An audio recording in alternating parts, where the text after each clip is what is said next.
Bonjour à tout le monde. Alors, avant de commencer le webinaire, on a encore 2 minutes puisqu'il est 11h58. Est-ce qu'il est possible pour quelqu'un de valider au travers de la fenêtre de questions que vous m'entendez bien? Donc, si quelqu'un peut répondre en utilisant la fenêtre de questions et me confirmer que vous m'entendez correctement, super, merci. Merci beaucoup, c'est bon, merci.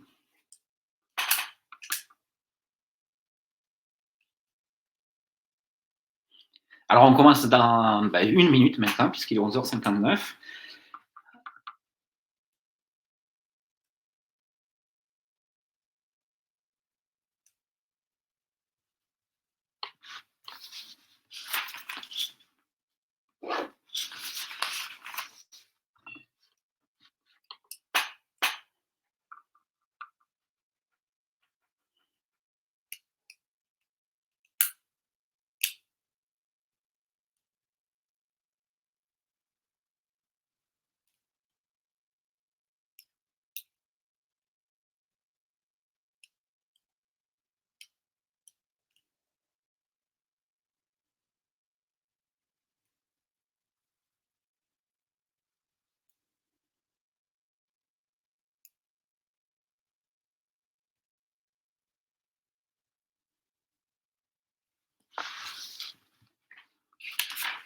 Il est 12h, allons-y. Donc, bonjour à tous, je suis Didier Fraisse, je suis le dirigeant donc, de Route to Business, cabinet marketing pour les éditeurs de logiciels et de services numériques. Donc, on accompagne donc les éditeurs dans leur démarche marketing et commerciale. Voilà. Donc, le sujet de ce webinaire aujourd'hui, c'est le plan de territoire commercial dans un contexte éditeur de logiciels. Ce dont je veux parler, c'est d'abord un peu introduire en disant qu'est-ce que c'est qu'un territoire commercial et qu'est-ce que c'est qu'un plan de territoire commercial. Comment ça s'organise. Ensuite, je parlerai du contenu quels en sont les objectifs et puis le contenu de ce territoire commercial. Et puis, je terminerai par évoquer d'autres outils à la disposition des commerciaux qui viennent le compléter. Alors, Bruno, vous n'avez pas de son. Je pense que ça doit venir de chez vous parce que les autres personnes m'ont validé qu'ils entendaient bien. Pendant donc mon exposé, si vous avez des questions, n'hésitez pas à les poser sur l'onglet questions et j'y répondrai dès que j'ai terminé mon exposé. Alors allons-y. Donc en termes d'introduction, qu'est-ce que c'est qu'un territoire commercial? C'est une entité qui peut être sectorielle, géographique ou même nominative sur laquelle le commercial, le collaborateur, va exercer son activité avec une ou plusieurs offres, au travers d'une ou plusieurs offres ou de toutes les offres de l'entreprise. Il est confié avec des objectifs, bien sûr, chiffrables et mesurables. Pour moi, c'est les deux choses importantes qu'on doit donner à un commercial, c'est d'abord des objectifs et ensuite un territoire. Et après, il doit avoir un certain degré de liberté pour mettre en place et définir les actions qu'il va mener pour pouvoir arriver à atteindre ses objectifs. Donc le plan de territoire, en fait, c'est la vision que le collaborateur va formaliser et mettre à jour tout au long de l'année pour présenter ce qu'il met en œuvre afin de réaliser ses objectifs. Alors j'ai d'autres personnes qui m'indiquent qui n'ont pas de son. Je pense que ça doit devenir de chez vous parce qu'apparemment, pour certains et pour la majorité, ça marche plutôt bien. Je continue. Donc, qu'est-ce que c'est qu'un territoire commercial? Ou comment on organise les territoires commerciaux? De façon générale, les éditeurs de type sectoriel, et je vais essayer de vous donner des exemples, on va organiser des territoires commerciaux plutôt par rapport à l'activité de la cible et également éventuellement géographiquement. Après, ça dépend du nombre de commerciaux que l'on a, de la capacité à couvrir le territoire que l'on veut couvrir. Mais c'est d'abord quand même par rapport à l'activité de la cible et je vais vous donner un exemple. Pourquoi par rapport à l'activité de la cible? Parce que le commercial doit posséder une vraie expertise du métier de la cible et c'est vraiment Et c'est vraiment le plus important, l'expertise la plus importante, c'est celle du métier de la cible.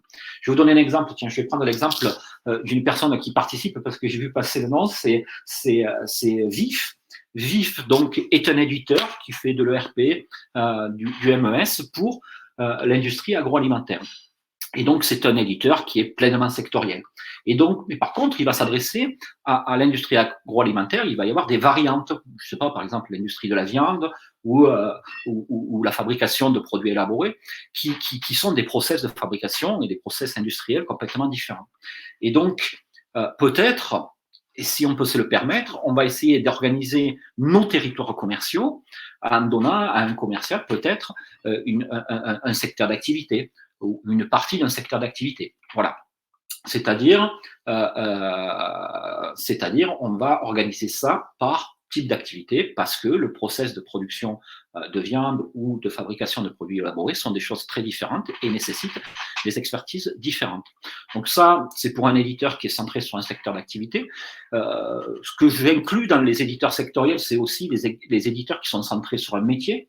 Je peux vous donner comme exemple, par exemple, Talentsoft, qui est centré sur le métier du RH en produisant un SIRH, ben, il se trouve que malgré tout, les problématiques RH vont être différentes d'un secteur d'activité à un autre. Par exemple, les problématiques RH pour une société de services vont être différentes par rapport à une société industrielle.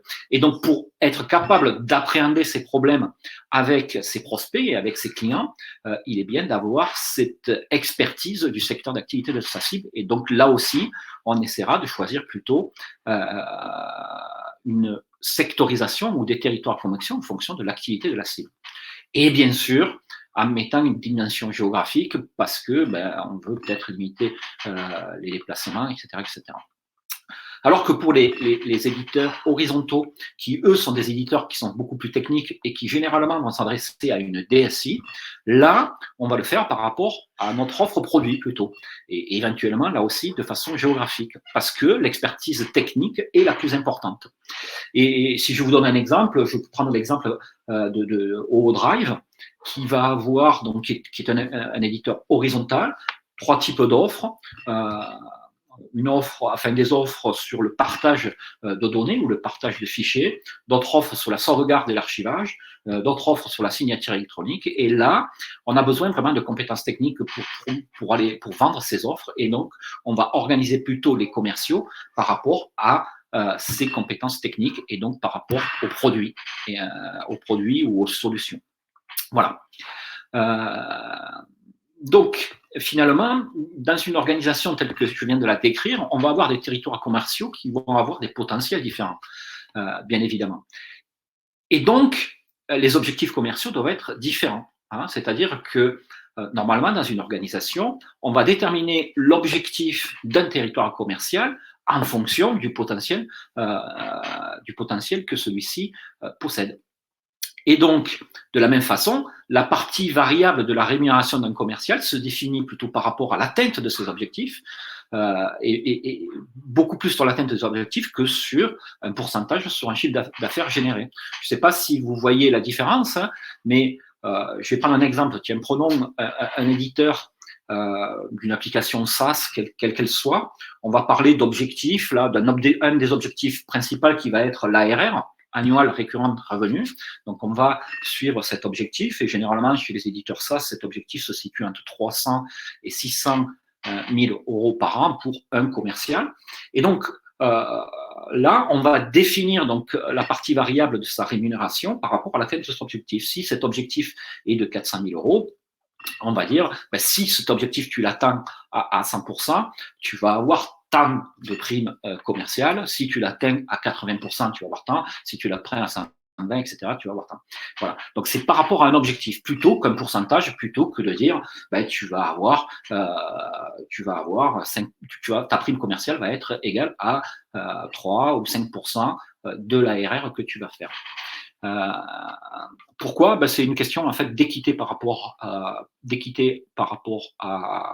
aux différents commerciaux qui vont avoir des territoires différents, mais c'est aussi pour avoir une meilleure visibilité sur l'atteinte des objectifs que l'on fait ça.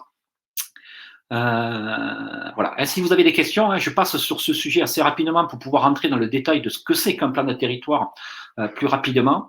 Mais si vous avez des questions par rapport à ces sujets, n'hésitez pas à les poser maintenant. Donc les objectifs du plan de territoire, c'est s'assurer que les commerciaux couvrent leur territoire commercial au mieux, c'est de passer le moins possible à côté d'affaires et c'est d'anticiper le mieux possible, comme je disais tout à l'heure, les objectifs commerciaux des différents territoires, mais aussi de la globalité de l'entreprise. Donc les questions qui se posent par rapport à cela, c'est quel est le potentiel de mon territoire? Ce territoire est-il bien couvert? Est-ce que pour mieux le couvrir, je dois peut-être l'organiser, le segmenter, parce qu'il est très large? Et quelles actions seraient nécessaires pour mieux le couvrir? Et là, on va essayer de donner des exemples un peu plus précisément maintenant. Avant ça, l'organisation du plan de territoire. Donc, celui-ci s'organise par type de cible qui compose le territoire. Et généralement, et ce n'est pas tout le temps le cas, dans son territoire, on va avoir des clients, hein, c'est-à-dire des gens, des entreprises qui utilisent déjà certains de vos produits, mais sur lesquels il va falloir travailler sur le renouvellement, hein, par exemple, soit de la maintenance, soit de l'abonnement si on est en mode SaaS. Il va y avoir des prospects, c'est-à-dire ce sont des organisations qui vont être connues ou identifiés avec du potentiel, mais pas encore clients. Il va y avoir des suspects, alors ceux-là beaucoup moins connus, mais ils font tout de même partie de la cible. Et il va y avoir éventuellement des choses comme des prescripteurs ou des influenceurs que l'on va vouloir adresser et sur lesquels on va peut-être définir un certain nombre d'actions. À partir de là, on va avoir donc, on va passer donc au contenu du plan de territoire. Et pour les clients, donc on va avoir bien sûr des caractérisations de chacun des clients, nom de l'organisation, nom des contacts avec les fonctions, les solutions qu'ils utilisent déjà, que ce soit les nôtres ou que ce soit d'autres, des solutions concurrentes. Les revenus récurrents que l'on prévoit sur la période, et donc ça c'est pour les renouvellements, comme je disais tout à l'heure, soit de la maintenance, soit de certains services, soit de l'abonnement, avec un pourcentage de chance de réussite, c'est-à-dire une qualification de cette opportunité commerciale, une date de facturation escomptée et les actions prévues pour pouvoir assurer ce renouvellement ou ce renouvellement. Voilà. Et puis, chez les clients, il peut y avoir des nouveaux projets. Et donc là, on va les décrire. On va évaluer un revenu, un pourcentage de chance de réussite, une date de commande escomptée et des actions prévues, pour pouvoir travailler donc ces projets et ces opportunités commerciales. Donc ça, c'est pour la partie client. Pour la partie prospect, c'est assez proche, nom de l'organisation, nom des contacts que l'on a à l'intérieur de l'organisation avec leurs fonctions, leurs responsabilités, etc. La description de l'organisation, qu'est-ce qu'ils utilisent comme logiciel, quelles sont les problématiques que j'imagine auxquelles ils sont confrontés, quels sont les projets potentiels et s'il y a des projets identifiés, quels sont-ils, quelle année leur description, pourcentage de chance de réussite, date de commande escomptée, action prévue, etc. Pour les suspects, là, donc, on est un peu plus dans l'inconnu, et donc on va, si c'est nécessaire et si ça nous semble nécessaire, essayer de les organiser par sous-segment ou par segment, et essayer d'évaluer un revenu, un objectif qu'on va se donner par segment, et on va essayer de prévoir des actions, et donc c'est là qu'on travaille donc avec l'équipe marketing de l'entreprise, pour définir sur ce sous-segment qui fait partie de notre territoire un certain nombre d'actions de communication, marketing, et avec des objectifs, une description. Ces actions peuvent être des événements tels que des webinaires comme aujourd'hui, des cas clients que l'on va faire parvenir, c'est-à-dire on va commencer par concevoir un cas client qui correspond à ce segment et aux problématiques qui sont imaginées sur ce segment, on va faire des cas clients, etc. Donc c'est là que le commercial va rencontrer l'équipe marketing pour essayer de l'aider à prévoir un certain nombre d'actions pour identifier et faire en sorte que ces suspects deviennent prospects et clients plus tard. Voilà. Et puis, on peut avoir aussi des actions de prospection commerciale prévues avec des dates. Et là, peut-être, si on a des gens qui font et qui vous assistent commercialement, des inside sales, peut-être, donc on travaille avec eux sur cet aspect d'action et de prospection commerciale prévue. Voilà. Et donc ça, c'est pour les suspects. Alors, comment derrière on peut le présenter et le faire évoluer? On peut le faire ça sous forme de tableau, sous Excel tout simplement, ou on peut, si notre CRM nous permet, le présenter sur notre CRM. Et donc on va, alors je l'ai simplifié pour que ça soit lisible, et j'ai pas forcément mis toutes les colonnes qui devraient y être, mais grosso modo les colonnes devraient correspondre aux informations que je viens de dire pour d'un côté les clients, d'autre côté les prospects et d'autre côté les suspects. Donc ce que j'identifie sur la colonne de gauche, c'est client par client. Hein, voilà, qu'est-ce que je vais travailler en termes de projets chez chacun de ces clients, que ce soit des projets récurrents, enfin de renouvellement, ou que ce soit des nouveaux projets. Pareil pour les prospects, donc là c'est plutôt donc des nouveaux projets, et puis pour les segments, pour cette partie de suspects dont je vais parler, qu'on va pouvoir peut-être organiser par sous-segment, de façon à essayer de prévoir avec le marketing ou commercialement des campagnes d'action extrêmement précises. Voilà. Et donc, le revenu escompté, quand on en fait la totalité et que on le pondère par rapport au pourcentage de réussite, ça doit nous permettre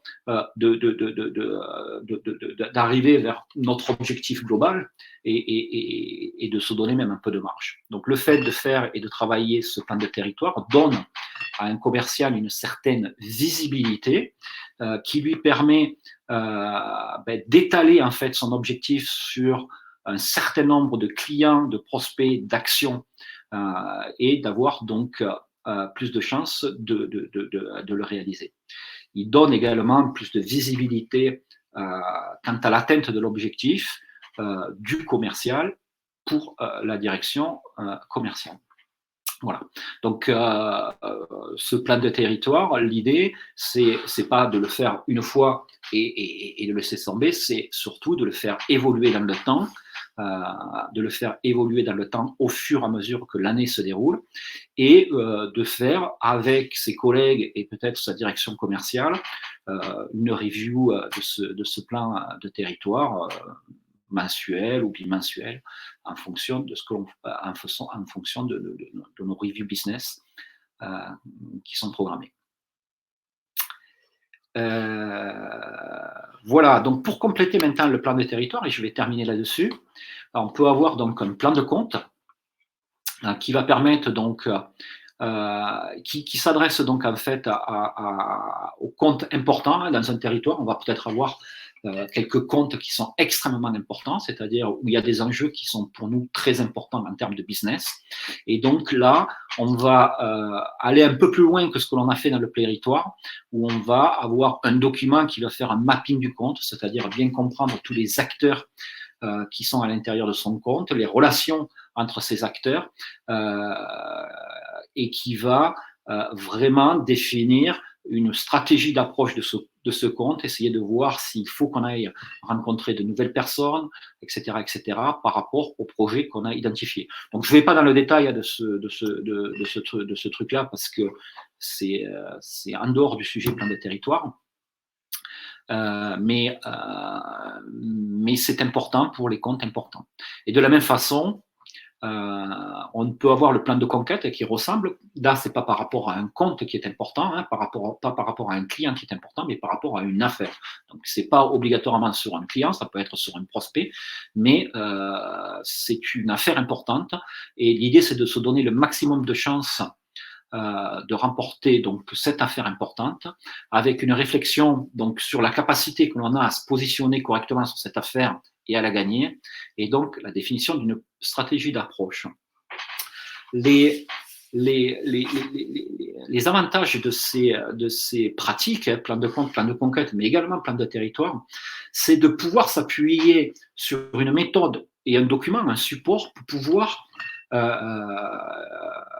travailler de façon collaborative sur ces choses-là, c'est-à-dire essayer de réfléchir, non pas tout seul, seul le commercial, mais essayer d'obtenir l'aide et l'avis d'autres personnes dans l'entreprise, peut-être le directeur commercial, mais aussi peut-être d'autres personnes en marketing ou ailleurs, pour pouvoir essayer de porter une réflexion sur comment mieux couvrir mon territoire, comment se donner plus de chances d'être et de travailler en compte ou de se donner le plus de chances de remporter une affaire. Voilà, l'idée de ces méthodes, de cette méthode et de ces supports, c'est de pouvoir et d'avoir un support commun qui nous permet de réfléchir ensemble, hein, parce que une vision seule dans son coin, c'est bien, mais une vision qu'on arrive à confronter avec d'autres, c'est encore mieux parce qu'on va obtenir des idées supplémentaires, des façons de faire du supplémentaire, et je trouve ça très bien parce que tout seul, on n'a pas la science infuse, et donc voilà. J'en ai terminé pour ce que je voulais vous dire. Donc maintenant, je suis prêt à répondre à vos questions. Pendant que vous posez ces questions, donc laissez-moi vous dire qu'est-ce que R2B peut faire pour vous, donc sur ce sujet d'organisation commerciale. Donc première chose, c'est qu'on a une formation donc qui est une formation au catalogue Atlas de l'OPCO Atlas qui s'appelle Technique de vente complexe pour éditeurs de logiciels, qui est une formation qu'on délivre sur toute la France et qui englobe cette partie territoire commercial d'un point de vue commercial, c'est un sujet que l'on traite sur une demi-journée à peu près pendant cette formation de 2 jours. Sachez que en cette période de confinement, merci Émilie, en cette période de confinement, on l'a fait également à distance et on a une session de cette formation la semaine du 4 ou du 5 mai à distance et ça se fait en 4 demi-journées. Sinon, c'est une formation, en dehors des périodes de confinement, c'est une formation qui se fait en présentiel en 2 jours consécutifs. Et cette formation est animée par Pierre Chaussy, qui est grand spécialiste commercial chez R2B avec une très longue expérience de la vente de solutions logicielles. Également des prestations de services qu'on a appelées des ateliers. Un qui est plus pour les responsables commerciaux, les directeurs commerciaux, sur l'amélioration de sa stratégie commerciale. Et donc là, on parle beaucoup plus d'organisation des territoires, de rémunération des commerciaux, on travaille beaucoup plus sur ces aspects-là, et sur d'autres. Et puis une qui est pour les commerciaux et qui est sur vraiment l'établissement de son territoire commercial et de son plan de territoire qu'on a appelé dans cet atelier plan d'action commerciale. Voilà. Alors, est-ce qu'il y a des questions? Alors, il y en a une. Est-ce qu'il y aura un replay? J'ai loupé le début. Oui, il y a un replay. C'est enregistré et vous aurez un email pour vous envoyer le lien du replay. Merci à Émilie qui témoigne. Cette formation est géniale. Donc ça, c'est bon compliment pour toi, Pierre. Est-ce que vous avez d'autres questions? Mon exposé a été un peu rapide, peut-être. Je voulais aller à l'essentiel. La différence entre suspect et prospect. Pour moi, la différence entre suspect et prospect, c'est qu'il y en a un qui est très identifié et on est à peu près sûr qu'il va y avoir un projet. C'est-à-dire qu'il y a au moins un début d'opportunité commerciale. Alors qu'un suspect, là, on n'a pas d'informations, on ne sait rien. C'est juste des gens qui font partie des entreprises ou des organisations qui font partie de notre cible, mais ils sont suspects, comme leur nom l'indique, c'est-à-dire qu'on n'a pas d'informations sur les personnes, on n'a pas d'informations on ne connaît pas les personnes, c'est des gens qu'on n'a jamais rencontrés, mais ils font partie de notre cible, donc ils sont suspects. Voilà. J'espère que ça répond.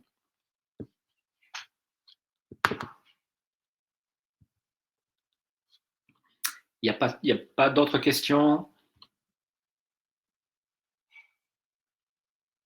J'attends 2 minutes parce que je suis un peu en avance. Il est 12h22, j'avais prévu jusqu'à 12h30.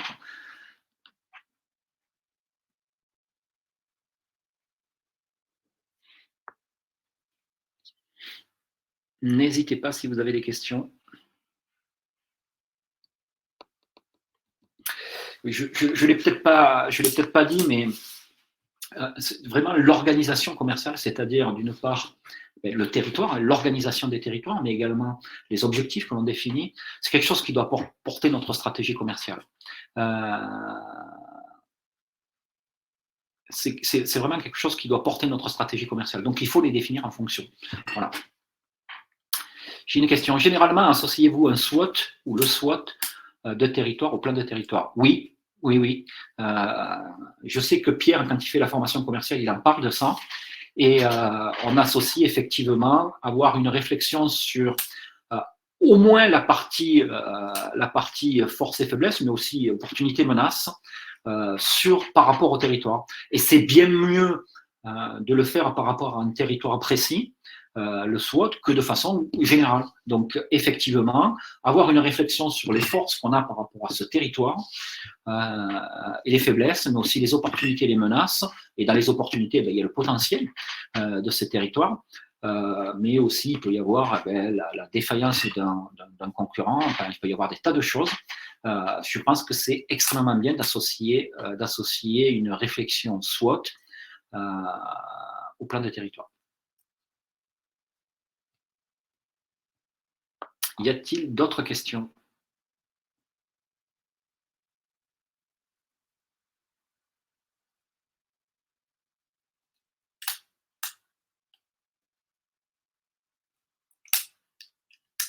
Merci Victor et merci Julien. Mais c'est parfait, écoutez, on va mettre fin à ce webinaire. Je vous remercie de votre participation. Si vous avez des questions auxquelles vous n'avez pas pensé, mais qui vous viennent à l'esprit en déjeunant, n'hésitez pas à m'envoyer un email et puis j'y répondrai avec grand plaisir. Je vous souhaite un excellent appétit. Je vous dis à une prochaine fois pour notre webinaire et je vous souhaite une bonne journée tout simplement.